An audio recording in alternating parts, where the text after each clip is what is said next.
And because at this point, I swear we do need theme music. We need, da da da da da da da da da da da da da da da ba ba ba da da da da da da da da da. You're shaking your head at me. Is that not good enough? Theme? You want more theme music? I should be talking to the camera. What? Oh, hi! Hi and welcome. We'll work on the theme music. I promise. At some point, we will have something rip-roaring and not downloaded from Incompetech and made by that guy whose music is in every YouTube video ever. Hello, welcome. This is Rough Science Workshop. My name's Sean, and thank you so much for joining me. Particularly if you at home are in lockdown at the moment, hey, welcome. Now, a little bit of a special one today. Today is Friday. Yay! And what we're going to do on Fridays is we're going to do some of those trickier science demos.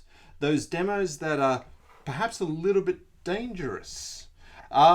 So at the start, I need to say something really important that every science communicator has said ever since the time of Adam. They say this: don't do this at home. Do it at your friend's place. No, actually, I'll be serious here for a second, because there are some demos that are going to be really dangerous. There are going to be demos that you do that if you do them at home, you may not have a home to come back to.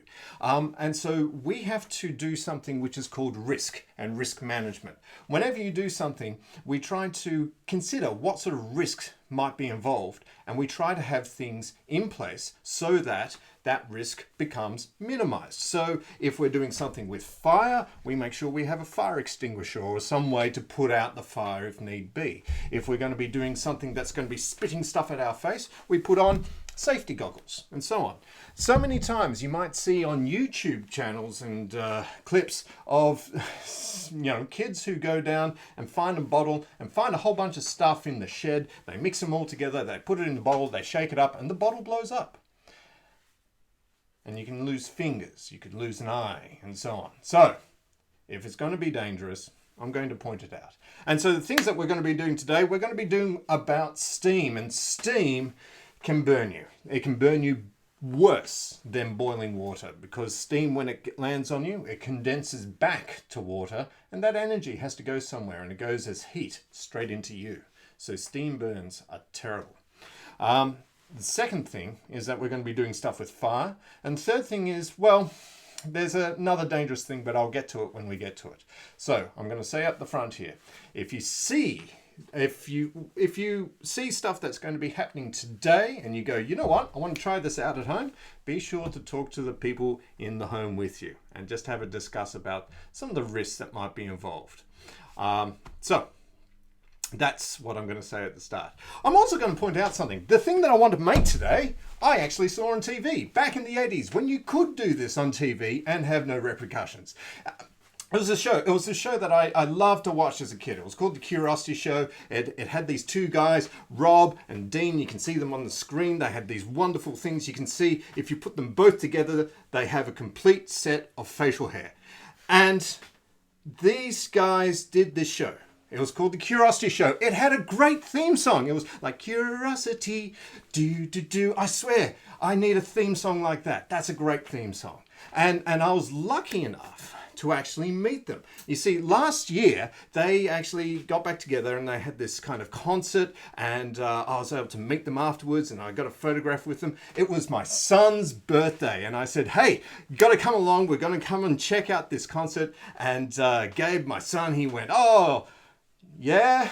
And I said, yeah, it's going to be great. And I swear, he had a great time. It was like his most favorite birthday ever. He raves about it all the time. That time you dragged me along to that show that I never watched. You loved it, didn't you? Oh, actually, he's wiggling his head like he kind of did. You kind of did. No, he's shrugging. Okay. I think he loved it. Anyway, the thing that we're going to make today is something that Dean made. And he made this thing, which was basically a steam-powered rocket egg. It was awesome. I saw this on TV and I went, I have to make this. And I did. I made it for school. I made it for a scout project. I made it for kicks. It was great. It was a lot of fun. And so I'm going to take you through how to do it. Now, to do it, let's just talk about steam for a second. To talk about steam, I need to think about water. Let's have a think about this glass of water. This glass has got some water in it about this much. And it's sitting at around about room temperature. Oh yes, that's a fine vintage, 2020. You can still taste the bushfire.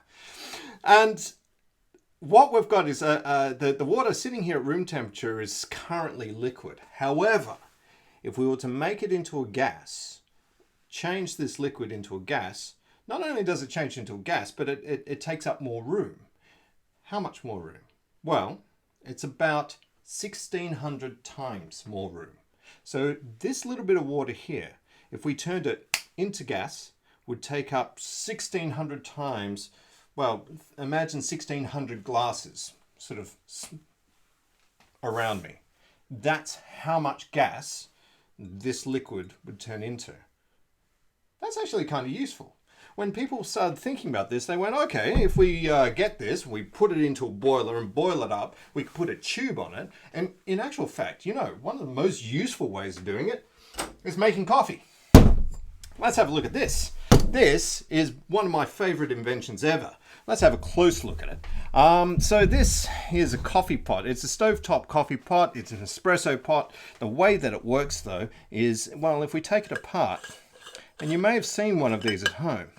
Not one of those machines that George Clooney sells that you press. They're cheating, and they also have little pods that kill dolphins. No, what we've got here is a few different parts. In here is the place where we put the water. So we fill that up with water, and you can see this has been on the stove. So the water's sitting in here, and this is where we put the coffee. The coffee goes into this part here, and the important part is this tube that goes down, because that will be sitting in the water like that. As the water starts to heat up and start to boil, starts to turn to steam, and there's nowhere for it to go. All of this is sitting on top of it, sealing it in place. And so this steam starts to push the really hot water down below, and the other steam that's down there starts to push that in the only place it can go out, which is up through this tube.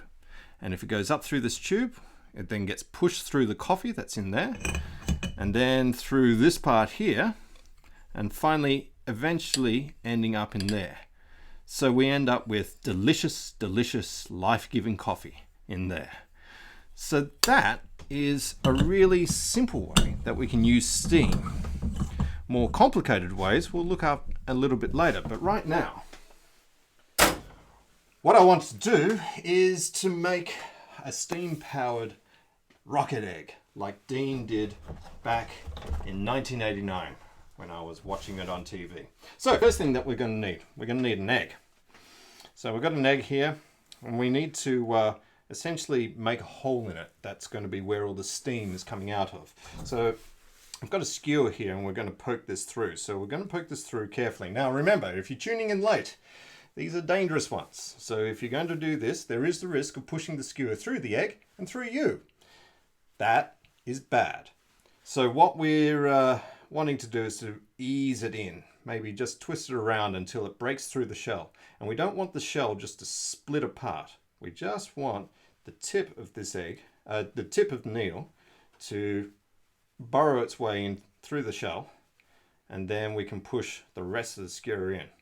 Once we've got a hole in the egg like that, we can use the skewer to basically bust all those membranes. If you had tuned in earlier this week, we were doing stuff with eggs, and we saw that there were like 2 or 3 different membranes inside the egg. So if I put this skewer through, we start to mix the stuff up that's inside there. There's the yolk and the white, and mix it around like that.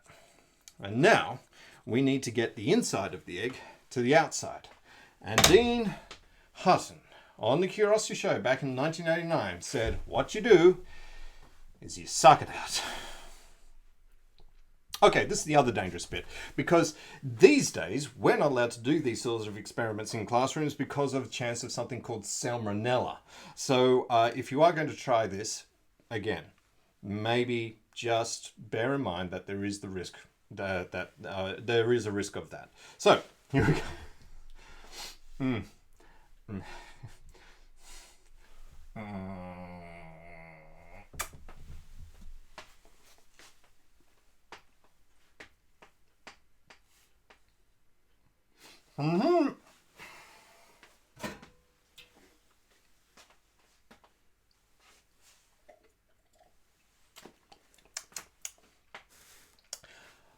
On the Curiosity Show, Dean just ate it. He said, it's full of nutrition and lots of protein. I got to say, raw eggs aren't exactly my favorite thing. So you just keep doing that. Or if you had thought ahead enough, you would say, here's one I prepared earlier. So once you've sucked all the stuff out of it, you end up with just the shell, just like that. So the next thing that we need to figure out is, well, we've got our egg. This is going to be a steam-powered egg, which means we need water. We need to put water inside the egg. Trouble is, we've got one teeny tiny hole on one side of it over here. How do we do it? Maybe we could inject it in if we had some kind of syringe. Well, even then, you've got all the air on the inside of the egg trying to get out. It might be a lot easier if you make another hole in it, but we don't want another hole. So what we do is something else, a little bit of cool science here, which is, if we get ourselves 2 waters, I've got some nice cold water here, and also I'll put in a little bit of warm water. Now this is very hot water here, straight out of the kettle. So I'll do about halfway with hot water. And do the rest with cold water. So we've got some warm water over here. Now let's have a close look and see what happens here. If we have a close look and see what happens here, and I'll say it one more time, if we have a close look, what we'll see is when I put it into the, I'm putting it into the wrong one first. What we need to do is put it into the hot one first. What we're wanting to do is we're wanting to warm up the air inside the egg. And if we push it inside the hot water, all of the air you can see bubbling out the top. You might see it near my thumb. All the air is expanding as it gets hotter. And then if we pull it from that one and put it into this one, all the air suddenly gets cold and it gets smaller and it draws in some water. And so we've actually got a little bit of water now inside that egg. Just a little bit. So we just keep doing that. We put it into the hot one over here. We push it down. You can see the bubbles coming out. And then we take it out of this one and put it into this one, cool it down, and the water gets essentially pushed into the egg as the air on the inside. And we keep doing that back and forth, again and again. And if we come back up here and have a close look, if we keep going, we'll eventually fill up the egg. And luckily, I did one earlier. Now, once we've done that, we've got our egg. We're going to be heating it up somehow, but we also need something by which the egg can be sitting on. And so I'm going to build a contraption that the egg can be using to push around. And to do this, we're going to do something else, which we did balancing birds yesterday. Well, today we're going to see an application of that stuff that we did yesterday with the balancing birds. So first of all, we need a bottle. So here we go. You might have lots and lots of these bottles around the place. Oyster sauce. For some reason, I've got a ton of these bottles. No idea why. Oyster sauce bottle, as well as it's just something else to do. The lid of it is sometimes pushed outwards. So what you can do is get a pair of scissors, use one end of the scissors here just to rub that down and bend it down so we've got a little dimple on top. There we go. Next thing, we need to find a cork. Now, admittedly, corks are harder and harder to find these days, but if you can get your hands on cork like that. And what we want is a little nail to push into the base of our cork. So we've got our cork and nail. We push the two together. Try to get it as center as you can into the cork. And I want to push it down so around about 1/2 centimeter is poking up. So around about that much, like that. Now, what I'd like to do is put the cork on top and sit it on top of the nail, on top of the bottle, just like that, let go and have it just sit there by itself. Now, if you remember our balancing birds, if we could do this, if we get our center of mass or our center of gravity to be below this point here. At the moment, the center of gravity is right up here and it's trying to balance around and it can't do it. So if we get some heavy weights somehow and hang them down here, like the wings of our balancing bird, then it's basically like a balancing bird but sitting on its nose up in this direction. And we can do that with forks.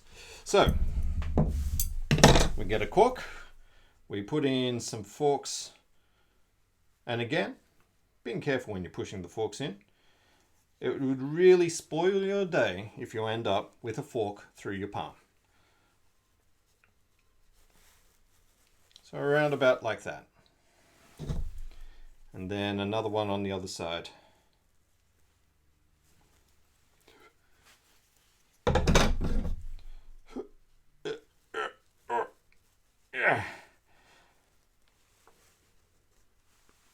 And so this whole thing now is much, much heavier with most of the weight being down here. If we put it on top, the whole thing will balance.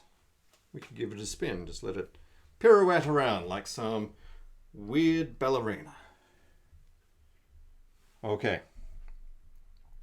This is going to be our machine that we attach our balancing egg to. So we need to somehow get this egg to sit on the bottom of one of these forks over here. And this is where you can go and find yourself a little bit of wire. Now this is some fencing wire.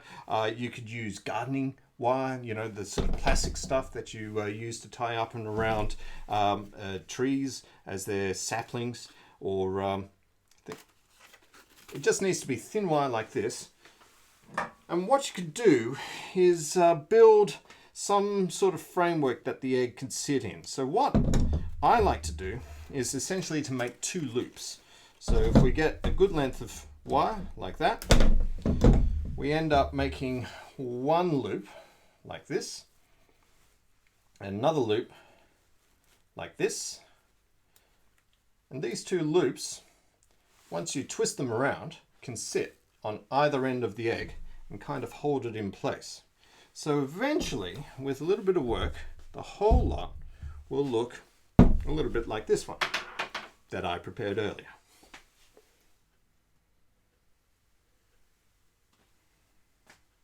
There we go. Let's have a close look. So, like I said, I've made 2 loops.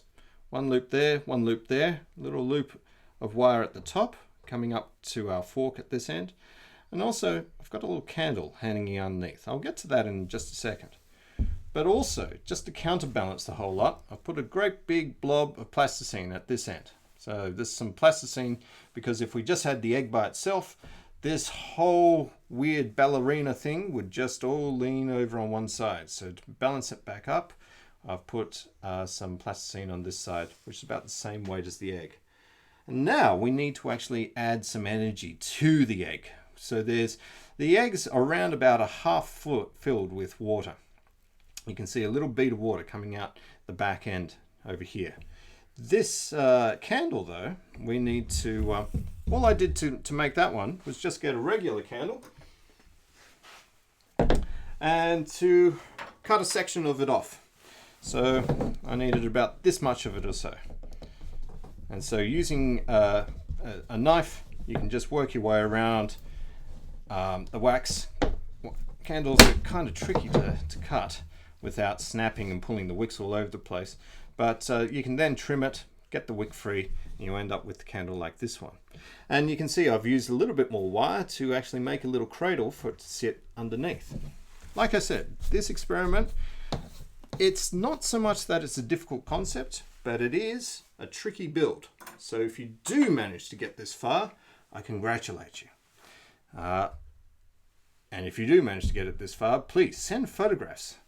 I'd love to see what you come up with. So what we need to do now is we need to actually get some energy into this egg. And all we're going to do is just light the candle.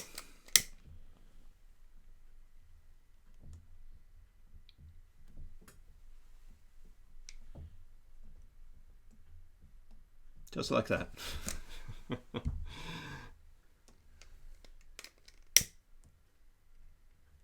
There we go. All right. The candle is going to leave a bit of soot behind on the egg. You can see the egg getting black there, which is soot from the candle. But it's also going to take a little bit of time for it to do. So the water is actually going to expand inside the egg, and you'll see some of the water starting to drip out of it as the water expands. It's going to take time for it though to actually start to boil and shoot out to push this around. So while we're waiting, let's look at something else. I'm just going to put this here so we can still see it. And if we come back up here, we will have a look at this one. So I said to you before, coffee pot, that was a great application of steam. We can use that to make coffee. Here's another application of steam. This is a steam engine. Well, it looks like a model steam engine, but it actually does work. What I have is a place to do the boiling for the water, and we've got something that is going to be pushed by the steam. Let's have a closer look at it here. So over here is our boiler. Underneath is a place where we can actually put some fire and get some heat onto that. So what I have is this little thing of fuel. Inside there is some cotton wool along with some liquid fuel, and if I set fire to that now, you'll see it starting to burn. And if I take that and put it in underneath, we'll start to heat up the boiler. Thing is though, the boiler, we need to make sure this thing is full. So while that's heating, let's put a little bit more water into here. My goodness, Gabe, you did a very good job at tightening those. You did such a good job that I'm going to need a pair of pliers. While we go and get some pliers, let's talk about how this thing works. So, how does it work? Basically, it works like this. We have the water in here, which will heat up, and then eventually it'll heat up enough that it'll start to come along this tube just over here. And then inside this is a piston. And what happens with the piston is that the pressure of the steam pushes the piston in one direction. So here it is, it's pushed out this way. Oops. And our candle has just had a malfunction over here. So we'll sort out the candle in just a second. Let's have those pliers. Thank you guys. Thank you so much. This will only work if you have a really good team behind you, and I have one of the best. Thank you everyone. Okay, there we go. Nice and loose now. Beautiful. Now we'll grab that, and there we go. Okay, like I said, we need to we won't flame that up just yet. What we'll do is we'll make sure that there's enough water in there by putting this on top, and we'll just keep pushing water in there until it starts to come out there, so we know that it's nice and full. There we go. Fabulous. And now let's heat it up. Now, from tests earlier, Gabe was able to tell me that it takes 7 minutes for this to heat up. So approximately 7 minutes before we actually see it start moving. So let's get it going and see what happens. Now, the thing about live television is that when things start to mess up, we have to fix them in real time. So let's have a look and see what's going on here. Well, our candle hasn't quite stayed where we wanted it to stay, and it's flipped over and causing a bit of a mess over here. So let's see if we can fix this. And I'll flip it around like this. So, Gabe, I'm thinking we might need a technical difficulties card or some waiting music. There is some gaffer tape sitting around here somewhere. Thank you so much.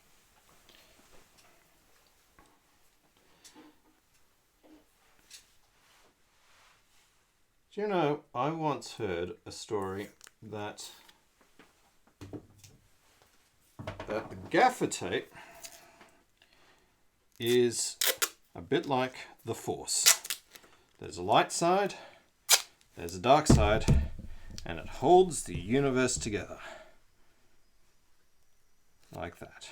When all else fails, just throw gaffer tape at it, and that'll make it work.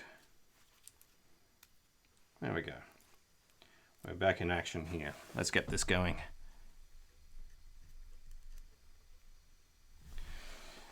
Hello to those viewers who have tuned in to see if something disastrous happens and we end up with a burnt set. There we go. And big hello to my mother.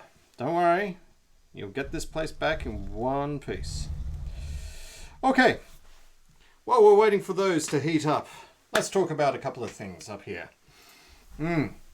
So,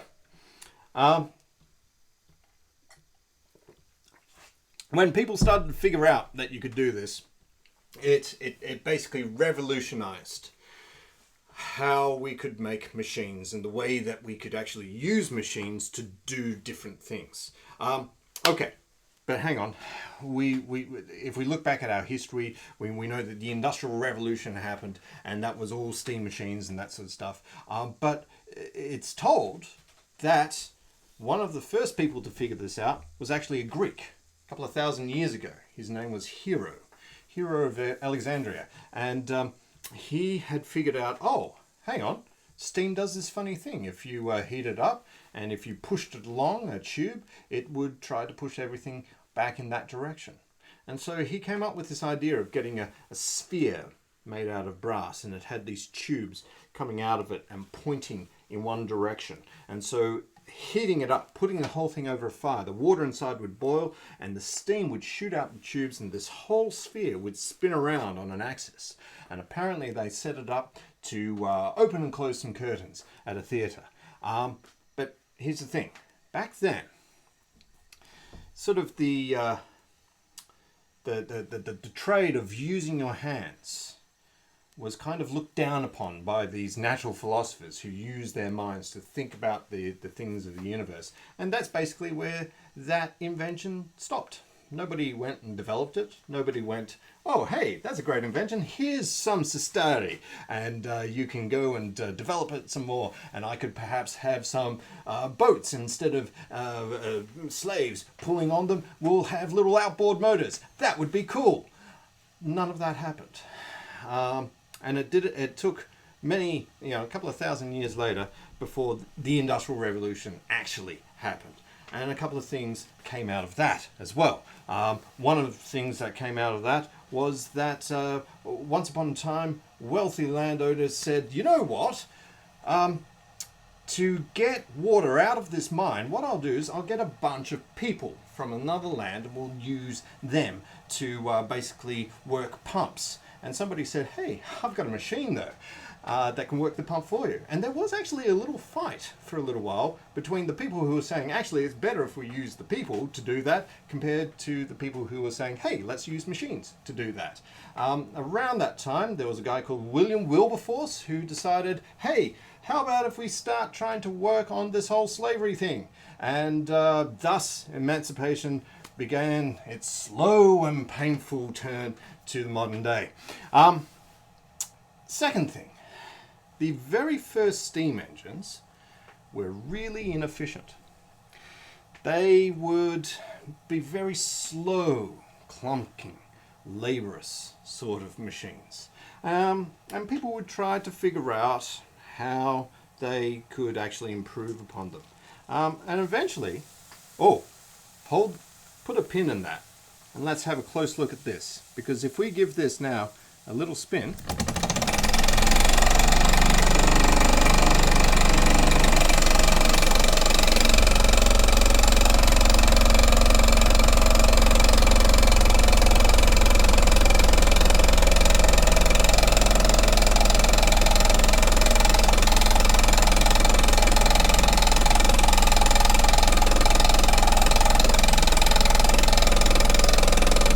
we've built up enough of a head of steam to actually get the steam piston over here to work. It's quite loud.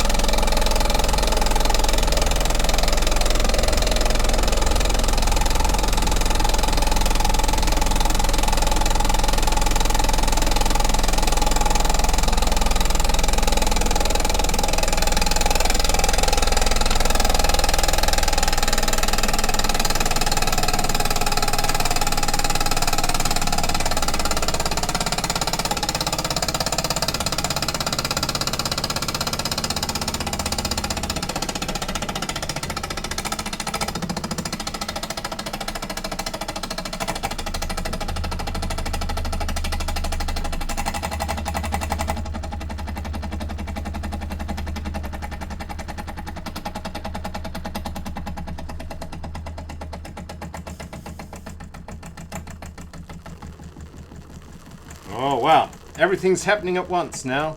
So that was our steam engine, and once I took the heat away, the steam engine settled down.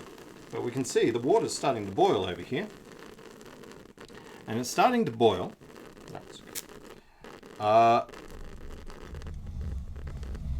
And a lot of it's being pushed out, just as water out of the egg. But if we give it just a little bit longer, eventually we might end up. You can see that there's some steam that's starting to push out there now.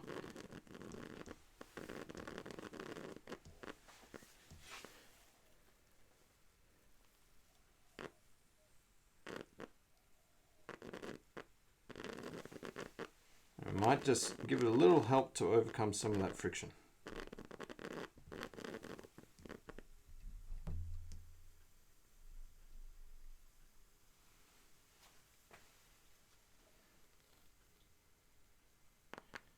Now, the water level was actually quite high up to where the level of the hole was, so eventually the water would be pushing out of there. So what we've got now is the water is come down to a more manageable level, and we've got steam which is starting to build up here. So I'll turn that back around to that side there, and you can sort of see the steam jetting out the back here. And if we give it a little bit more time, we might get enough steam pushing out that'll start to push this thing around. You can see how much the weight has actually changed while we've been sitting here. It's leaning quite a lot to one side now. I might have a go at trimming some of the counterweight off, so it's not quite as heavy on this side over here.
We're getting a little bit of steam coming out. It's just not enough to keep it pushing around.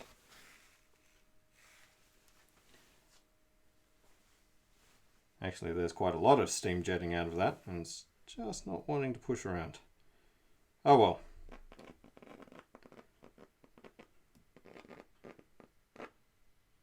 It certainly worked in 1989. It worked in 1993. But it's not quite working today. Well, it kind of is. Oh, hang on. There we go. Hang on. There we go. Just needed to overcome that little bit of friction.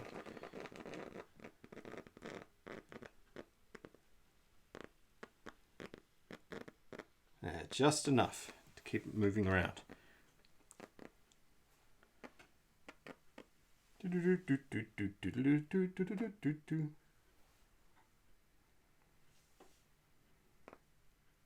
Now, I've had different types of success in the past.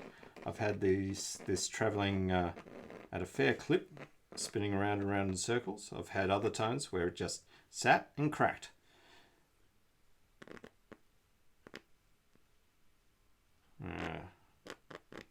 But today, it just doesn't want to do it. Oh no, a little bit. It's not bad.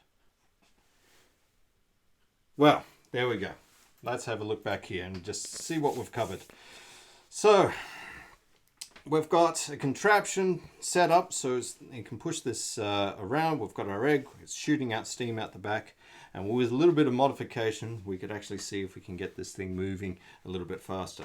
Unfortunately, on live TV, it's if it doesn't work, then it doesn't work.